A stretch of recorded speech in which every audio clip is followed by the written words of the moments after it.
ਅੱਜ 8 ਮਾਰਚ 2022 है तो ਤੁਹਾਡੇ ਨਾਲ ਆਪਣੀ ਇੱਕ ਨਜ਼ਮ ਪੰਜਾਬੀ ਦੀ ਸ਼ੇਅਰ ਕਰਨ ਲਗਾ ਦਿਹਾੜੀ ਲਾ ਲੈ ਪੇਸ਼ੇ ਖਿਦਮਤ ਹੈ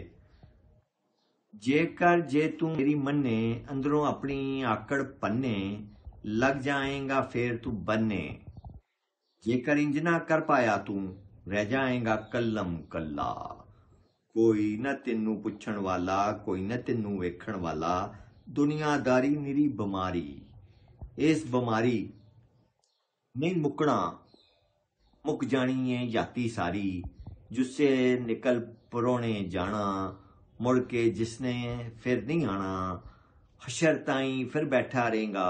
दिल दे अंदर लाके तंबू अपने ऐब छुपाण दी खातर लोकां नू वखाण दी खातर सब दे अगे हथ ना अड्डी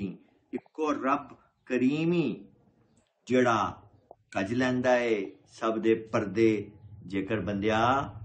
खैर तू पानी रब अपने नाल यारी ला लै जींदे जी दिहाड़ी ला लै।